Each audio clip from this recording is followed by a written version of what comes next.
dijawab. Oke, selamat pagi anak-anak. Kalau ibu bilang selamat pagi, kalian jawabnya pagi, pagi, semangat pagi. Bisa ya? Oke, yuk semuanya semangat. Selamat pagi anak-anak. Pagi, pagi, semangat pagi. Oke, udah pada semangat nih. Gimana kabarnya hari ini? Alhamdulillah baik ya.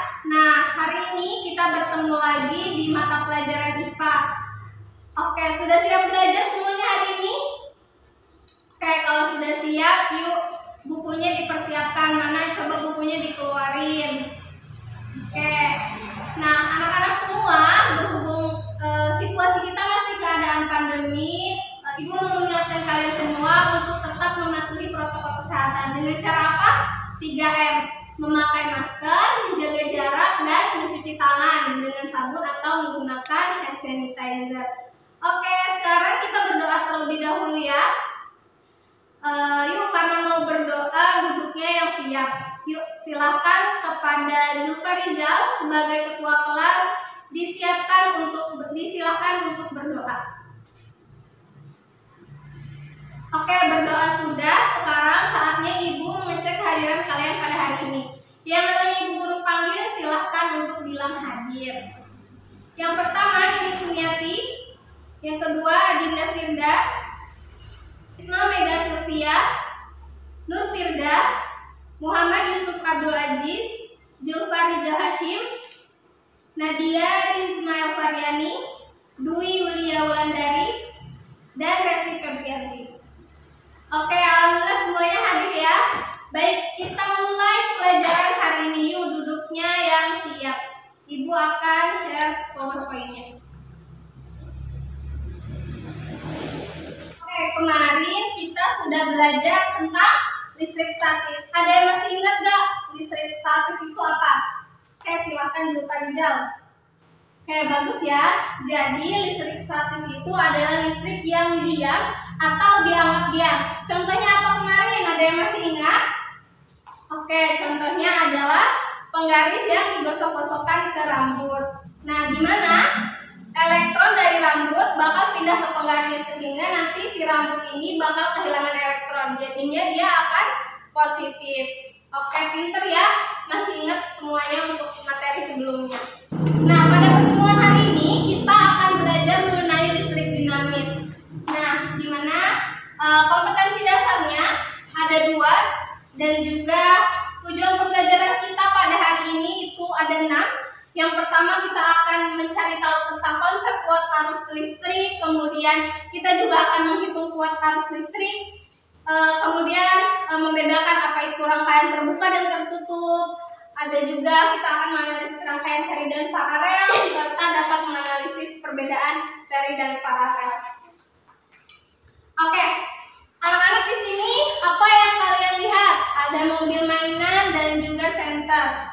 Nah, ini adalah mainan dan mobil-mobilan di mana keduanya ini menggunakan baterai dan salah satu contoh dari listrik dinamis yang ada di sekitar kita. Sama seperti listrik statis, listrik dinamis juga ada di kehidupan sehari-hari. Listrik dinamis yang ada pada mainan mobil-mobilan terletak pada apa? Baterainya. Begitupun senter. Selain mobil-mobilan dan juga senter, salah satu contoh aplikasi listrik dinamis yang ada di sekitar kita juga ada pada komputer, kemudian ada kulkas, TV, barang-barang, dan peralatan rumah tangga yang lain. Sekarang, di kehidupan sehari-hari kita nggak mungkin kalau nggak menggunakan listrik. Betul nggak?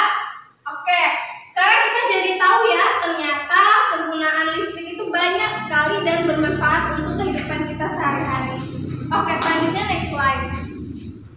Nah, tahukah kalian kalau ternyata di dalam Al-Quran ada ayat yang menjelaskan tentang listrik? Ibu akan bacakan ayatnya.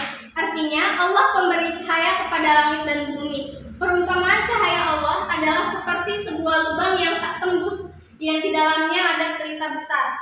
Pelita itu di dalam kaca dan kaca itu seakan-akan bintang yang bercahaya seperti mutiara.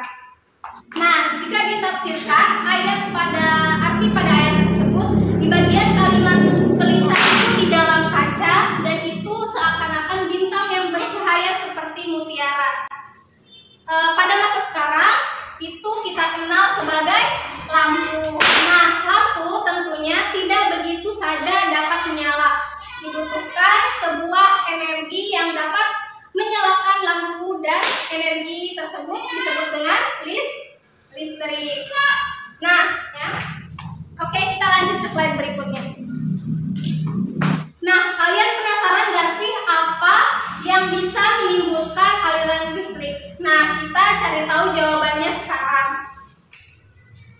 Oke, jadi kuat arus dan tegangan listrik. Kuat arus, aliran listrik itu ditimbulkan oleh muatan listrik yang bergerak di dalam suatu penghantar. Nah, muatan listrik dalam jumlah tertentu yang menembus penampang dari suatu penghantar dalam satuan waktu tertentu itulah yang disebut dengan sebagai kuat arus listrik. Oke, listrik dapat dianalogikan seperti aliran air. Di sini ada potensial tinggi seperti tampungan airnya yang besar, kemudian aliran air di sini adalah pipa-pipanya, kemudian potensial rendahnya adalah bak yang untuk menampung air tersebut. Nah, untuk menggerakkan si aliran air ini diperlukan pompa sumber energi. Kalau dulu tradisionalnya menggunakan timbangan, tapi kalau sekarang sudah menggunakan pompa air. Jadi seperti itu ya, potensial tinggi kan tidak mungkin aliran air itu dari potensial dari tinggi dulu baru dia menuju ke yang lebih rendah. Nah, kalau tadi adalah gambaran analogi terhadap air, sekarang kalau pada listriknya di sini ada baterai, kemudian katanya arah arus listrik itu dari positif menuju ke negatif. Kemudian ada kabel penghubung, ada saklar, ada sebuah lampu. Nah, lampu di sini adalah hambatannya ya. Benda dengan muatan listrik positif itu lebih banyak mempunyai potensial lebih tinggi, sedangkan benda dengan muatan negatif dia lebih banyak mempunyai potensial yang lebih rendah. Dua tempat yang memiliki beda potensial bisa menyebabkan munculnya arus listrik jika keduanya dihubungkan dengan satu penghantar. Nah, beda potensial biasa dinyatakan sebagai tegangan. Oke, apa yang bisa kita kaitkan dari peristiwa air dengan arus listrik? Di sini ada tabel perbandingannya. Untuk air, ya tentu saja ada sumber air, begitupun juga dengan listrik. Kemudian dapat mengalir ke bejana lain jika terhubung. Arus listrik juga ada seperti itu. Jadi arus listrik itu mengalirnya ke perlengkapan listrik jika terhubung. Perlengkapan listrik seperti apa? Seperti kita mengecas handphone. Jadi listrik itu terhubung ke dalam HP kita untuk mengisi daya. Kemudian air, ini poin pentingnya, mengalir dari tempat yang tinggi ke tempat yang rendah. Begitupun dengan arus listrik. Hanya saja kalau di arus listrik kita menyebutnya dengan potensial tinggi ke potensial rendah. Kemudian sumber air dapat habis jika terpakai. Muatan listrik juga dapat habis jika terpakai. Oke, selanjutnya arah arus listrik. Arus listrik katanya dapat mengalir jika terdapat perbedaan potensial pada kedua ujung penghantar. Perbedaan potensial antara ujung penghantar disebut juga tegangan listrik. Oke, perhatikan di sini ada arus listrik dan juga ada arus elektron. Perbedaannya, kalau arus elektron itu dia mengalir dari potensial rendah atau kutub negatif ke potensial tinggi atau kutub positif. Sedangkan kalau arah arus listrik di sini berlawanan atau kebalikan dari aliran elektron. Arah arusnya itu dari kutub positif atau potensial tinggi ke kutub negatif atau potensial rendah. Oke, di gambar ini terdapat sebuah nih 1, 2, 3, 4, 5, 6, 7, 8. Ada 8 muatan positif. Kalau di yang B, dia ada berapa? 1, 2, 3, 4. Dia muatan positifnya ada 4. Berarti aliran arus listriknya dari mana ke mana? Dari A ke B. Kenapa? Karena dia dari muatan positif yang paling banyak ke muatan positif yang lebih sedikit. Artinya dia ke kutub yang ke potensial yang lebih rendah. Kalau arus elektronnya dari mana ke mana? Kebalikannya berarti dari B ke A. Dia arah elektron. Kalau A ke B, dia arah arus. Oke. Bisa diingat ya perbedaannya arah elektron itu dari kutub negatif ke positif atau potensial rendah ke potensial tinggi. Kalau arah arus dia kebalikannya dari kutub positif ke kutub negatif atau potensial tinggi ke potensial rendah. Sampai sini paham? Oke, kalau paham kita lanjutkan ke slide berikutnya. Oke, slide selanjutnya adalah kuat arus listrik. Nah, kuat arus listrik adalah banyaknya muatan yang mengalir pada penghantar tiap satuan detik. Ingat nih, rumusnya adalah I/Q per T. Kita ingat lagi untuk menghitung kelajuan V itu kan menggunakan rumus S per T. Kita ingat lagi rumus kelajuan adalah apa? V sama dengan S atau jarak yang ditempuh dibagi dengan waktu. Nah, sedangkan kalau untuk menghitung kuat arus listrik, rumusnya adalah banyaknya muatan dibagi dengan waktu. Dimana tadi katanya kuat arus listrik adalah jumlah atau ukuran jumlah muatan listrik yang melewati titik manapun per satuan waktu nih, yang mengalir pada penghantar tiap detiknya. Makin kuat arus listrik, maka makin banyak muatan listrik yang mengalir dalam satuan waktunya. Nah, kuat arus listrik dalam besaran fisika itu memiliki satuan ampere yang diambil dari nama seorang pendiri ilmu elektrodinamika namanya Andre Maria Ampere. Makanya satuannya adalah kuat arus listrik. Sedangkan Q, simbolnya Q, besar muatan yang mengalir pada rangkaian itu satuannya coulomb. Kemudian waktu itu satuannya second. Oke, kita ke contoh soal. Muatan listrik 120 coulomb berpindah melalui penghantar menghubungkan kedua kutub sumber tegangan selama 5 menit. Berapakah kuat arus yang mengalir? Oke, apa aja yang diketahui?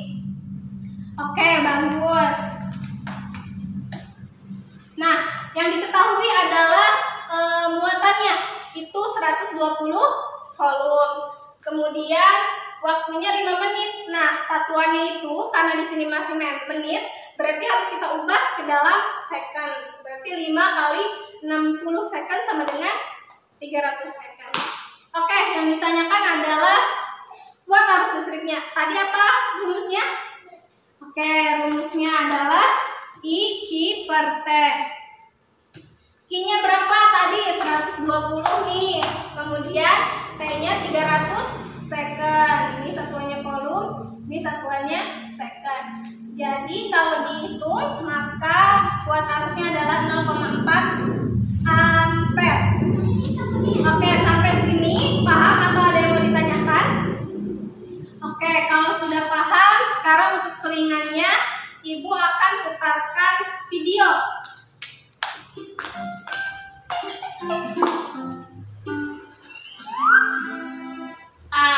Segar.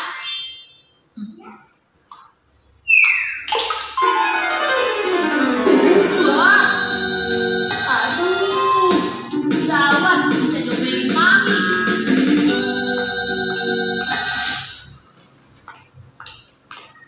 Harus hilap nih.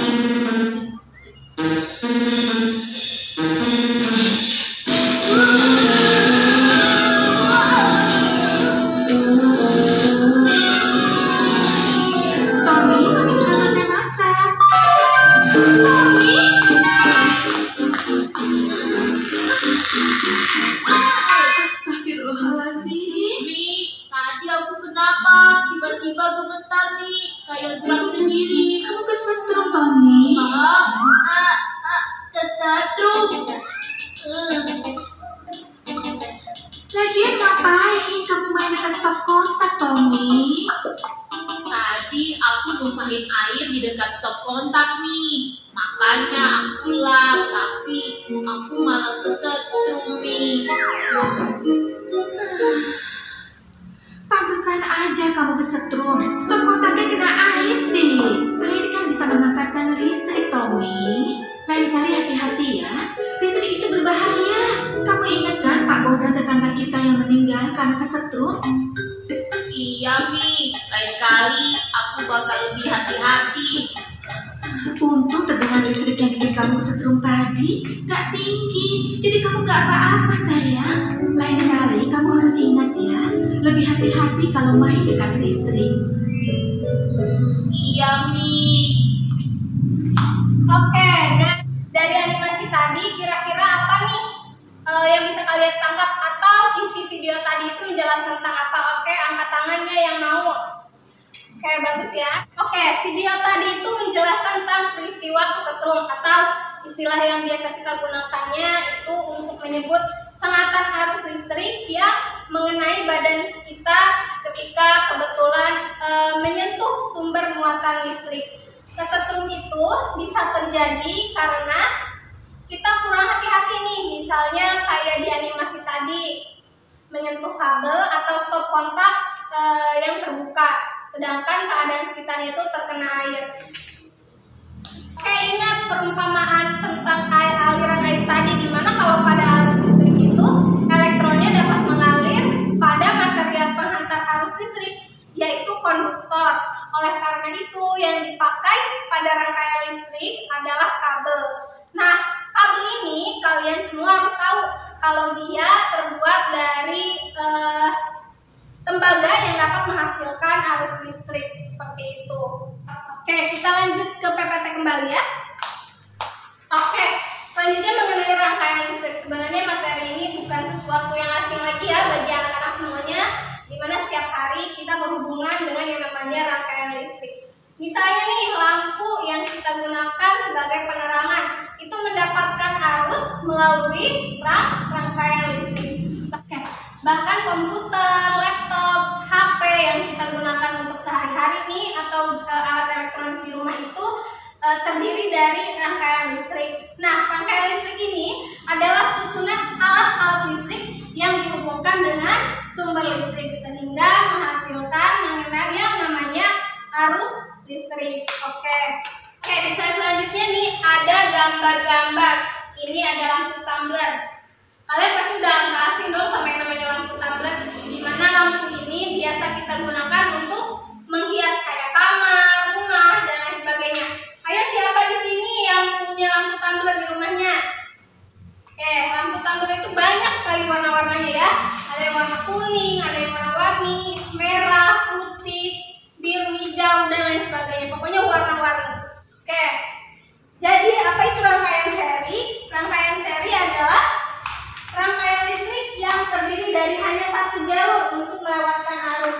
Jika salah satu lampu mati, maka kuat arus tidak dapat mengalir pada rangkaian, sehingga lampu lain tidak menyala. Nah, pada rangkaian seri, kuat arus yang masuk ke semua hambatan itu nilainya sama. Nah, di sisi lain, tegangan yang mengalir di hambatan satu di lampu itu tidak sama dengan yang ada di hambatan kedua atau di lampu kedua. Tetapi apabila seluruh tegangan yang ada di hambatan masing-masing lampu ini dijumlahkan, maka hasilnya akan sama dengan tegangan sumber yang ada atau dengan kata lain V total atau tegangan totalnya itu sama dengan V1, V2, V3. Oke. Hanya saja nanti pada rangkaian seri semakin banyak lampunya, maka lampunya itu akan semakin redup. Oke, selanjutnya adalah rangkaian paralel. Nah, di rangkaian paralel ini hambatannya disusun secara bertingkat atau bercabang. Nih, perhatikan gambar yang ada di sini. Contoh rangkaian paralel itu adalah rangkaian listrik yang ada di rumah kita. Nah, apa sih bedanya rangkaian paralel dengan rangkaian seri? Nah, kelihatan nggak bedanya dengan rangkaian seri pada gambar yang sebelumnya? Oke, sekarang bayangkan ada aliran listrik yang berjalan dari baterai ini menuju ke arah lampu satu, kemudian sesaat lagi dia ketemu nih persimpangan untuk ke lampu lainnya. Nah, si aliran listrik ini akan memecah, ada yang masuk ke lampu 1, kemudian ke lampu 2. Nah, itu artinya kuat arus di kedua hambatan itu akan berbeda karena dia ada persimpangan di sini. Jadi begitu ya. Nah, karena terdapat percabangan tadi, kuat arus yang diterima oleh hambatan 1 si lampu ini dan hambatan 2 itu tidak akan sama. Alhasil, kuat arus sumber energinya itu akan sama dengan jumlah dari seluruh kuat arus semua hambatan. Nah, di rumus ini. Karena itu, kita rumusnya itu I sama dengan I1 ditambah I2 sama dengan I3. Nah, di sisi lain, tegangan yang ada pada hambatan 1 dan hambatan 2 itu akan bernilai sama besar. Oke, jadi nanti kuat arus sumber energinya akan sama dengan jumlah dari seluruh kuat arus semua hambatan. Seperti di rumus yang ini. I total sama dengan I1 ditambah I2 sama dengan ditambah lagi I3. Oke, di sisi lain, tegangan yang ada pada hambatan 1 atau lampu 1 dan hambatan kedua dan hambatan ketiga itu bernilainya sama besar. Maka kita dapat menuliskannya dengan I total sama dengan I1 sama dengan V2 sama dengan V3. Sampai sini paham? Oke, kalau sudah paham, Ibu akan memberikan demonstrasi tentang rangkaian seri dan paralel. Nah, ini adalah sebuah simulasi virtual laboratorium. Nanti Ibu juga akan berikan linknya. Di sini adalah rangkaian seri. Ada lampu 1, di sini lampu 1. Nanti kalian perhatikan ya. Kemudian lampu kedua, lampu ketiga, lampu keempat. Masing-masing ini hambatannya adalah 10 ohm. Oke, ini adalah baterainya. Sekarang Ibu akan menyalakan saklarnya. Oke, apa yang terjadi? Lampunya akan menyala semuanya, jadi sama ya. Karena rangkaian seri itu dia satu jalur seperti itu. Kalian perhatiin nih di sini. Nah, lampunya itu akan sama antara lampu 1 dan lampu lainnya. Padahal nih, lampu yang di sini itu kan dekat sama baterai, harusnya lampu ini lebih terang dong. Nah, itulah salah satu keunggulan dari rangkaian seri. Oke. Selanjutnya ini adalah rangkaian paralel. Nah, kalau rangkaian paralel, dia rangkaiannya ingat tadi apa bentuknya? Bercabang. Jadi dia rangkaiannya lampunya ditempatkan di sini dan di sini. Hambatannya juga sama-sama, kita pakai 10 ohm. Kita lihat ya. Nah, nyala lampunya juga keduanya akan menyala. Oke, dari sini paham ya untuk perbedaan dari masing-masing rangkaian seri dan juga paralel. Oke. Setelah ini kalian akan Ibu berikan tugas untuk mengisi LKPD.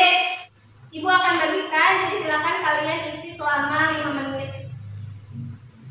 Sekarang siapa yang berani maju ke depan buat nampilin LKPD yang udah kalian kerjain? Oke, siapa? Kayak Yati, silakan maju ke depan. Oke, kasih tepuk tangan dulu dong buat Yati yang udah berani nampilin hasil LKPD-nya. Tepuk tangan. Oke, tadi kalian sudah mengerjakan LKPD-nya dan sudah dikumpulkan. Sekarang kita bahas nih jawaban dari LKPD tersebut. Jawabannya ya. Oke nih, bagaimana perbandingan kuat arus listrik pada L1, L2, ya ini L2 dan L3. Maka kalau pada rangkaian seri dia arus listriknya pada setiap lampu akan sama besar. Kemudian tegangan listriknya pada L1, L2 dan L3. Kalau di rangkaian seri tegangan pada setiap lampunya akan dibagi sama besar. Nah, pertanyaan selanjutnya, apa yang terjadi pada L2 dan L3 jika saklar pada L1 dimatikan? Jawabannya lampu tidak akan menyala. Oke, bagus. Nah, selanjutnya perbandingan kuat arus pada rangkaian paralel. Nah, kalau pada rangkaian paralel itu rangkaiannya akan membagi arus sesuai dengan besar hambatan yang dilaluinya. Jadi nanti arus listrik yang mengalir pada setiap lampu besarnya tidak akan sama. Oke, kalau pada rangkaian paralel gimana perbandingan tegangan listriknya?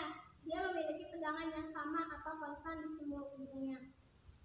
Nah, apa yang terjadi pada L2 dan L3 jika saklar pada L1 dimatikan? Lampunya akan tetap menyala, berbeda dengan jika pada rangkaian seri tadi. Nah, ini jawaban dari studi kasus yang tadi nih, pada kasusnya Mariam. Sebaiknya Mariam mengubah rangkaian lampu dapur dan lampu di ruang makan menjadi rangkaian paralel. Keunggulan rangkaian paralel adalah satu hambatan tidak mempengaruhi arus yang lain, sehingga jika salah satu lampu mati maka tidak berpengaruh pada lampu lain. Jadi dengan menerapkan rangkaian paralel dapat menjadi solusi dari permasalahan Mariam. Oke, sampai sini ada yang mau bertanya? Oke, kalau tidak ada kita lanjutkan ke slide terakhir.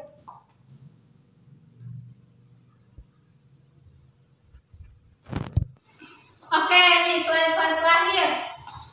Keuntungan dan kekurangan dari rangkaian seri dan paralel. Kalau di rangkaian seri dia hanya butuh sedikit kabel, kemudian dan juga hemat daya baterainya. Kekurangannya satu lampu mati, maka semua akan mati. Nyala terang lampu itu bisa berbeda-beda, makin panjang maka makin redup. Makin banyak lampunya juga akan semakin redup. Oke, sebaliknya kalau pada rangkaian paralel dia semua lampu terangnya akan sama. Kemudian jika satu lampu mati maka semuanya tidak akan ikut mati. Tapi kekurangannya untuk kabel panjang dan mahal dan juga baterainya lebih boros. Oke, sampai sini ada yang mau ditanyakan? Oke, kalau tidak ada, karena waktunya sudah habis, kita cukupkan sampai di sini. Kesimpulan pada pertemuan kita kali ini mengenai rangkaian listrik, di mana arus listrik itu akan mengalir apabila beda potensial antara satu titik dengan titik lainnya itu berbeda. Di mana arus listrik itu akan mengalir tadi dari mana? Rangkaian dengan potensial tinggi ke potensial yang rendah. Sedangkan kalau arah elektron dia kebalikannya ya. Jadi mengalirnya dari potensial rendah ke potensial tinggi. Oke. Kemudian tadi juga membahas tentang rangkaian seri dan paralel. Kalau rangkaian seri apa tadi? Rangkaian yang hanya terdiri dari satu jalur untuk melewatkan arus. Jadi nanti kalau salah satu lampu mati, maka yang lainnya ikut mati. Itu adalah rangkaian seri. Kalau rangkaian paralel, dia rangkaian terdiri dari lebih dari satu jalur untuk melewatkan arus, dan juga bentuk rangkaian paralel itu bercabang. Kayak gitu ya. Oke. Sampai sini sudah paham semua ya? Kita akan bertemu lagi minggu depan pada materi selanjutnya, yaitu energi dan sumber daya listrik. Terakhir, marilah kita bersama-sama mengucapkan hamdalah. Alhamdulillahirobbilalamin. Kurang lebihnya mohon maaf. Sampai jumpa di pertemuan selanjutnya. Wassalamualaikum warahmatullahi wabarakatuh.